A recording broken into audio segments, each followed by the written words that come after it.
Let's start with a little bit of statistics about the market. So far in the first 6 months of the year, what the real estate board is telling us is that prices in Quebec continue to go up. Sales have also gone up in all categories, in all property categories. When I say property categories, I'm talking about single family houses, condominiums, and revenue properties, which can be duplex, triplex, fourplex, and more than that. So prices have gone up in all of the categories. Listings are the amount of listings, so the amount of properties on the market is going down a little bit compared to last year. Okay. But you're talking about this whole year starting January, or you're talking now mid-year because we're in July, like we're literally halfway through the year. So what is it? So we're talking about the first 6 months of the year, so from January to June, but we always talk about how this 6 months are compared to the same 6 months in 2024. Okay. For us to be able to say, what are we increasing, like what are we comparing with? So we're comparing to the same 6 months in 2024. The other thing that we have been seeing in the real estate market in Quebec is that the time that the properties are on the market is going down. So that means it's going faster? Exactly. Oh my God. Okay. Because we've seen houses that they say like with the sign of like it's c'est vendu ou c'est à vendre for a long time, many months. So it's going to be increased. It's going to be less time than that. Yes, it's going to be less time. And so far, this year, 2025, is a seller's market. Okay. When do we consider a market a seller's market? When properties, from the time that they're listed to the time that they're sold, there's a maximum of 60 days. Okay. So because the majority of the sales are happening in less than 60 days, we consider the market a seller's market. And talking about prices, from this mid-year until the end of the year, what do you think is the projection of the price of the market? So, in my opinion, and again, I don't have a crystal ball because if not, I would be a millionaire, yes. Right? But in my opinion, prices are going to continue to go up a little bit from now until the end of the year. And I think they're going to stabilize in the beginning of 2026. It doesn't mean that they're going to start going down, but they're probably going to stay in the same, like they're not going to range of prices. Yes, they're not going to continue to go up. But I do believe that from here until the end of the year, they're still going to go up a bit. The time that the properties are on the market might increase, and not because the properties are not selling, but because the most active period is what we call the spring market. So the one that just finished from March to June. And then we have a little increase on the autumn and a final good push just before the holidays. And what about rates? Because we talk about prices, but what's going on with rates? I know they have been increasing for quite a bit, but where are we now? Okay, so the interest rates have increased compared to what they were back when COVID. Before pandemic? Yes, before the pandemic. Then they went up significantly to stop the real estate market, and that was during the 2022 and 2023, and then by the end of 2023, 2024, and this year, they have gone down. But the last 3 times that the Bank of Canada, because the Bank of Canada is the one that establishes the key rate, so the rate that the banks use to base their own rates. For the last 3 times announcements, they have kept it at 2.75. So they keep it, but from conversations I've had with people that are in the banks, in the other institutions such as Canada Guarantee and that, they don't expect much change in the interest rates from now until the end of the year if inflation and unemployment stays within the same ranges that we have now. So and this explains also why prices have gone up and why properties are selling quicker from 2024 to this year because of the decrease in the interest rate. So let's not forget that when interest rates go down, prices tend to go up because there's more people wanting to buy. Exactly. And that makes it the time that the properties are on the market shorter because they sell quicker.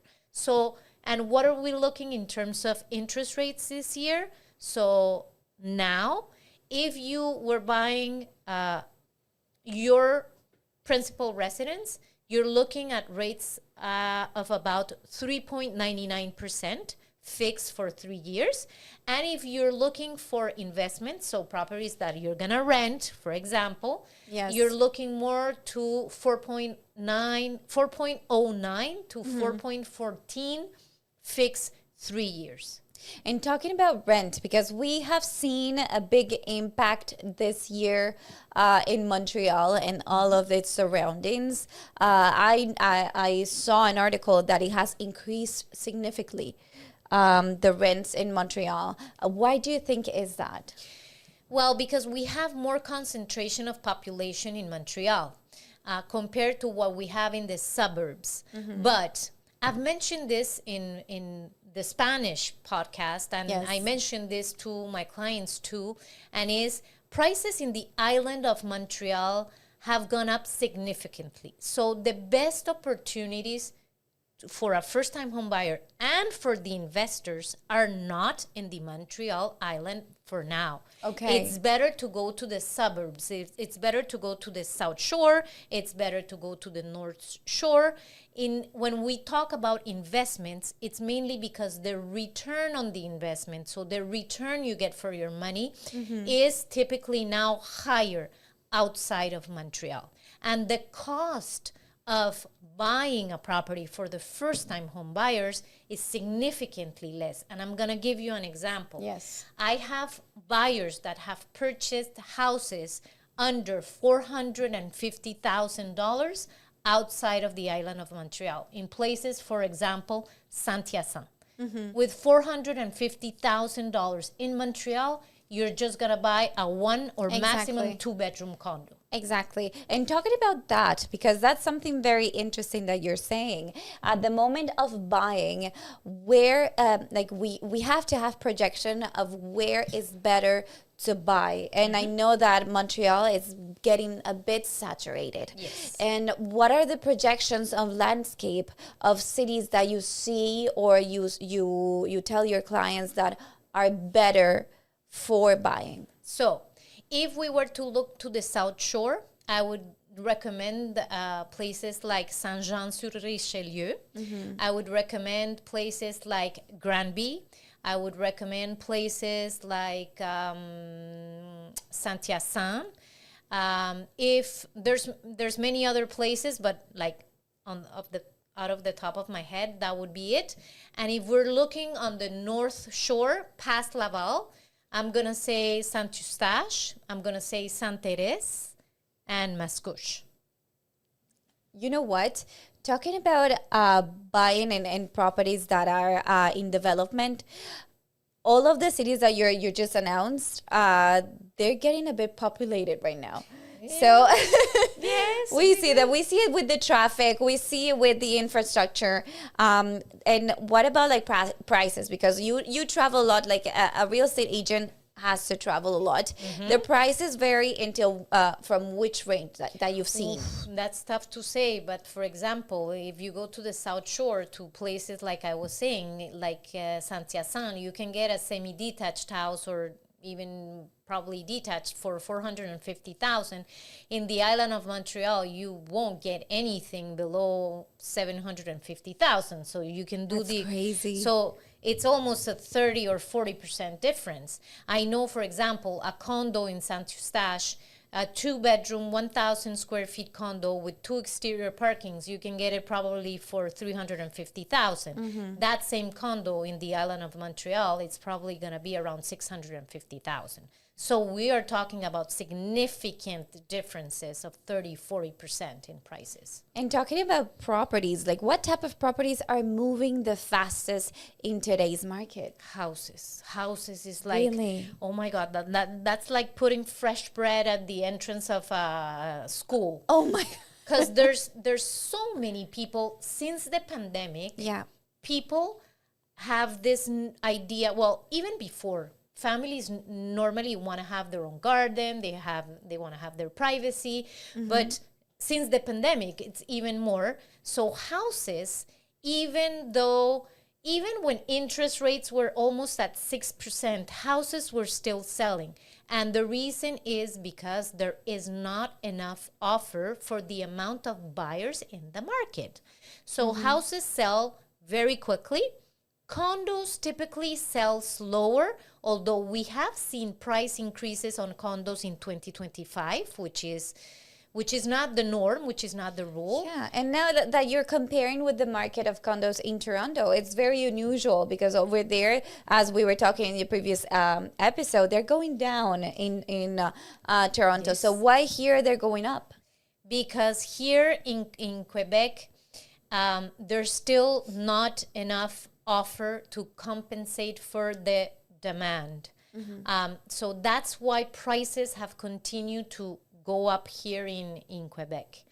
And before I go back to your question, the other thing that sell, and they typically sell quickly, revenue properties, but this year it's insane. Really? Anything that is put on the market at a decent price, duplex, triplex, fourplex, and they sell within days with multiple offers. And what is a decent price in this market? Our producer. I got a question. Yeah. But what's the best thing to buy, a house or a triplex? Because now you're saying that there's a lot of people buying houses, right? But is that a good move? It depends on the profile of the client. It depends on a lot of. First of all, if you want to buy a duplex or a triplex, you're going to need way more money than to buy a house. So if you have the financial capacity, in my personal opinion, it's better to buy a revenue property. Anything that it's called plex, duplex, triplex. Why? Because, like I've always said, your personal residence is your only real estate liability, and I'm not going to get tired of repeating that. So a house where you're going to be living there, that's 100% a liability.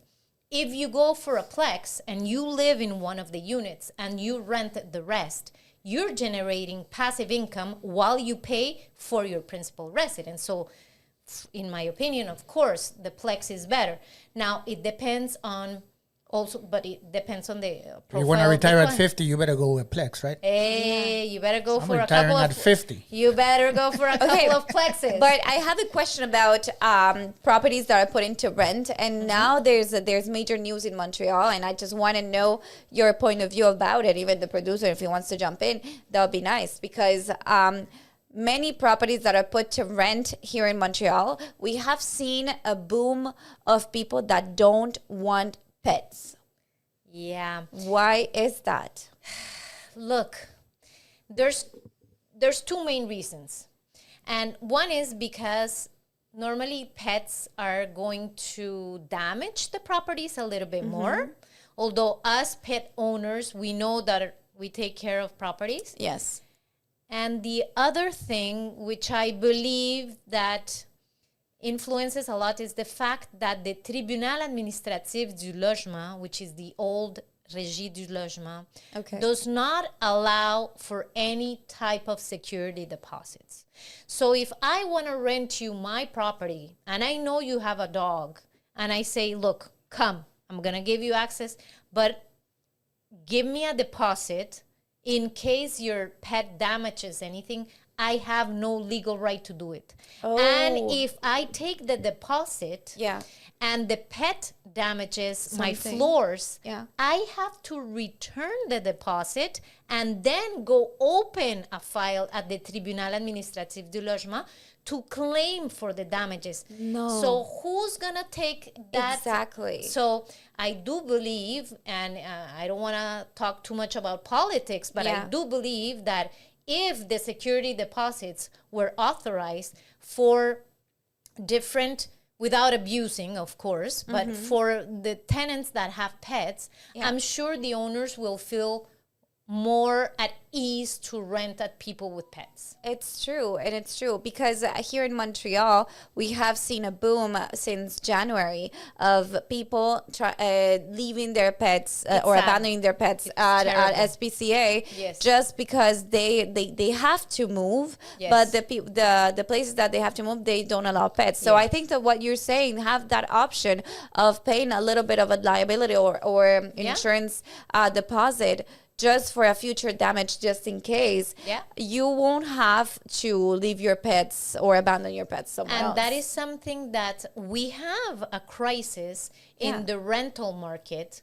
We need to find solutions that are both good. And again, I don't want to talk about politics, and whoever is listening for me on the live, please don't come back at me. But I do think that since we have a rental crisis, we have to find solutions that help both tenant and landlord. Because both sides have been abused. So tenants are afraid. They want to protect themselves from the abuse of the landlord. But there's also landlords that have had their properties destroyed by irresponsible tenants. We've heard many stories of properties getting damaged just because they have to move out or stuff like that. So if you want to have a good landlord, like, make sure you're a good renter as well. Exactly. And that is something that I also tell my clients, both landlords and renters. Try to maintain a good, healthy relationship. Speak to each other. Landlords, if your tenant calls you because there's something that needs to be fixed, fix it right away. Don't wait. Don't stall.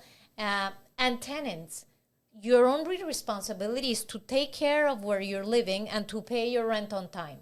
So please do it. And don't forget that if ever there's cases that are open at the Tribunal Administratif du Logement, that is public. It's public. So as a landlord, you can go and look it up and then see that a potential tenant has open cases on the Tribunal Administratif du Logement. Are you going to want to rent to him? No. And the same thing. The tenants can look up landlords, and if they know that there's been leakings and the landlords are not fixing the things, are they going to want to rent your property? No. So it's both ways. It's both ways. And talking about first-time buyers here in 2025, are there still any good opportunities for them where you want to try to be a first-time buyer? Are there any opportunities, something new that the government is offering? Well, look, we do have all these programs that have been created a couple of years ago to save for the down payment of your first home, which are the CELIAP, which are the fact that you can now use your RRSPs for the down payment. It used to be $35,000 that you could withdraw. Now you can withdraw up to $60,000. So there's, depending on the municipalities, they can help you with the welcome tax. And what do you mean?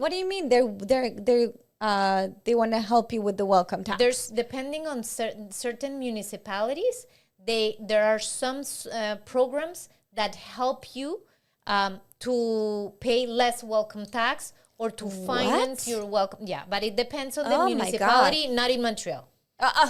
Okay. I never apply for that. Okay. They see my face like, no, you don't apply for that. No. Well, is that new? Because I didn't hear about it. There's different programs that change. There used to be a program here in Montreal, even where the city of Montreal would help you with, please, it used to be like that. Accès Montréal.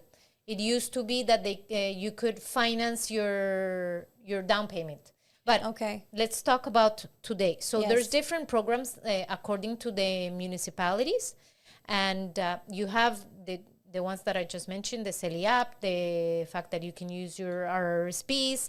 But like I always say, and this, again, I learned it from an uncle of mine that is very big in real estate and has always taught me, there is always opportunities on the real estate market.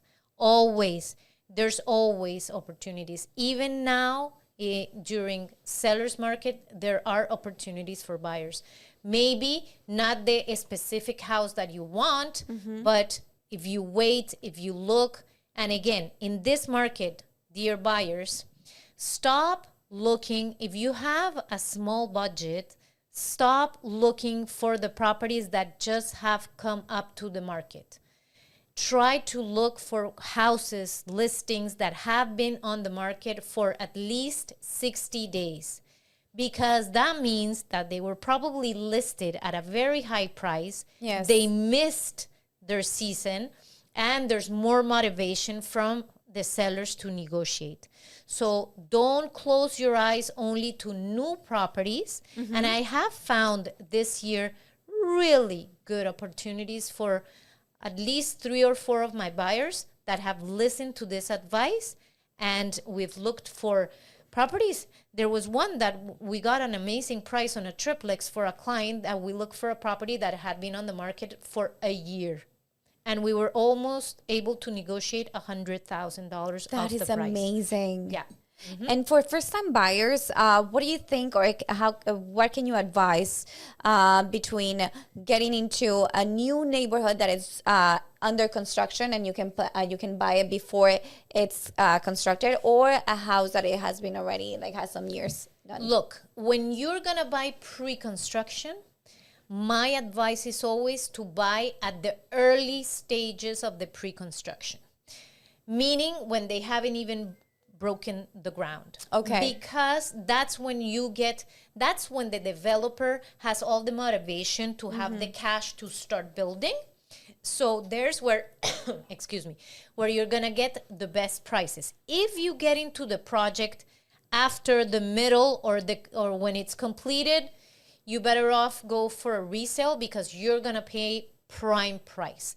Now, don't forget that when you buy new construction, you have to take into account that you have to pay GST and QST. So the price that you see is plus GST and QST. Perfect. Okay, so it's not even there included. No, there's some developers that include it, but it's really rare. So pre-construction is always good if you, like I said, if you buy at the beginning of the project, and also you have to go for very good developers, like small ones that you're not sure, because you can still, there's bad surprises. You know what? I've heard about bad surprises, and I have a story that I want to ask you about. But for example, there are clients that reach you out and they want a pre-constructed or a future project type of house.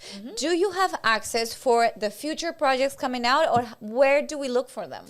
There are, you in that case, look, on Centris, which is the platform that we real estate brokers use, there are a lot of pre-construction projects, but there's others that are not on Centris, so you have to pick up the phone and call the developers and say, hey, what do you have? Send me by email. What units do you have? The description of the project, the plans, and the prices. So there's another type of work that has to be done.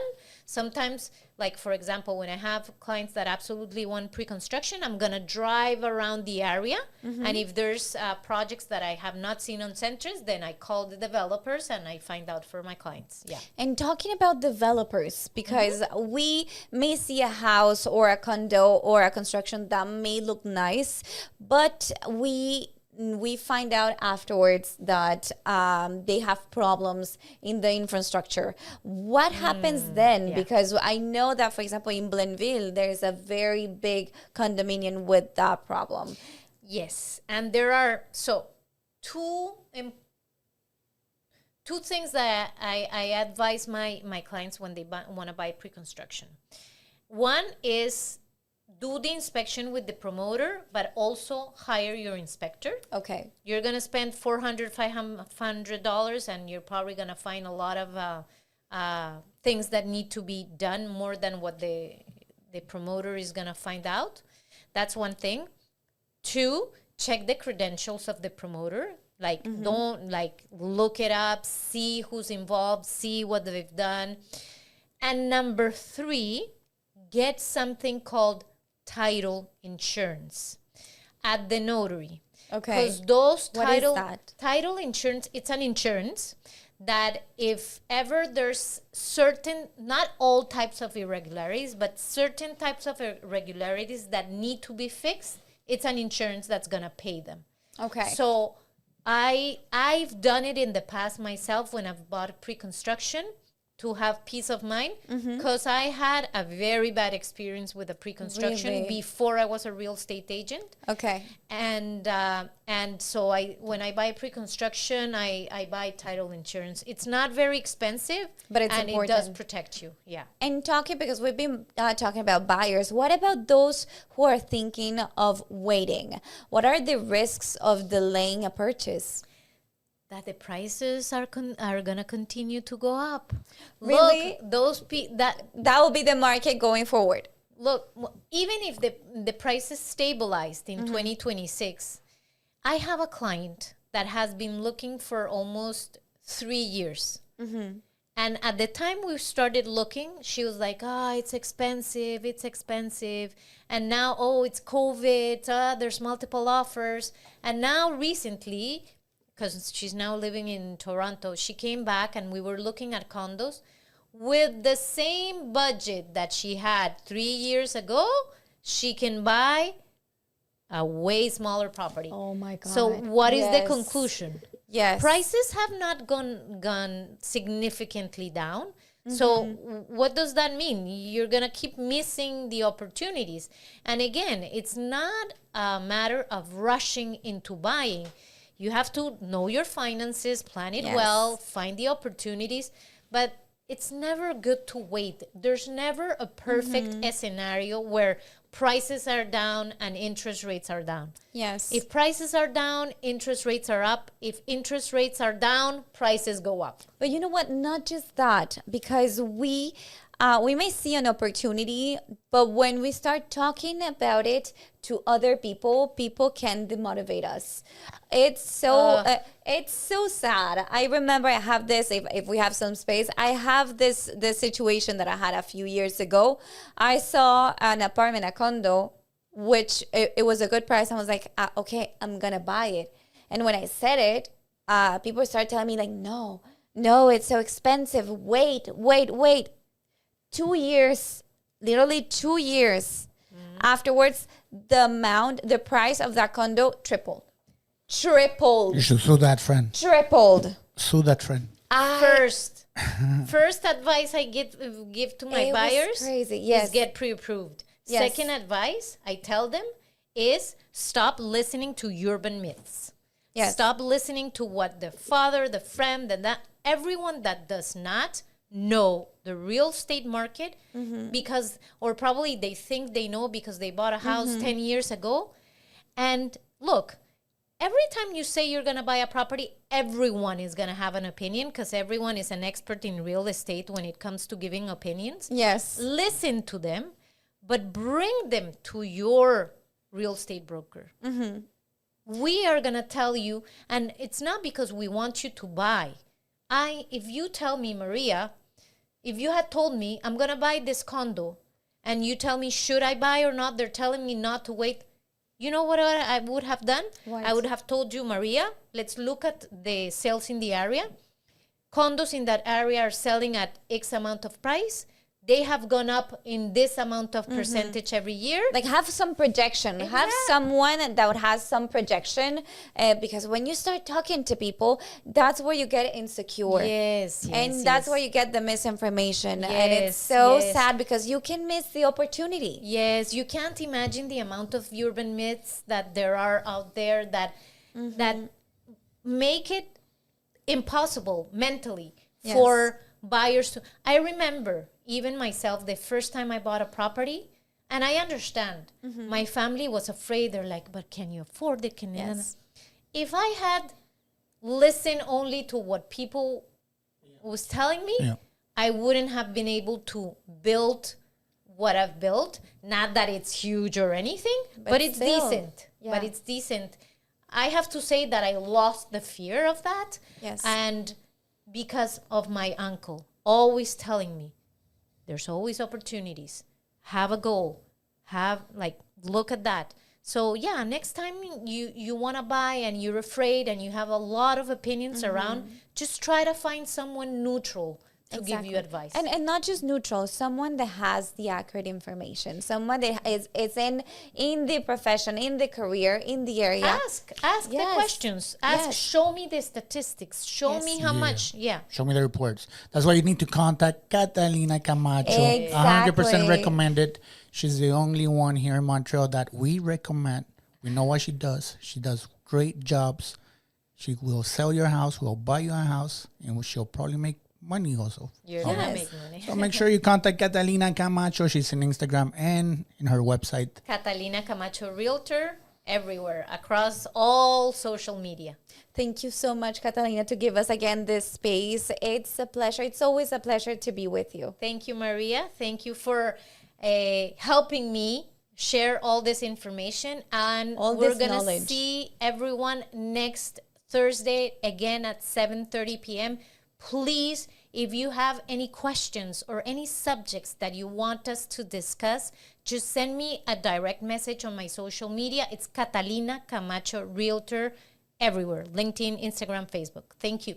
And thank you, Rasco. Amazing. You're welcome, Catalina. I want my next house with you for sure.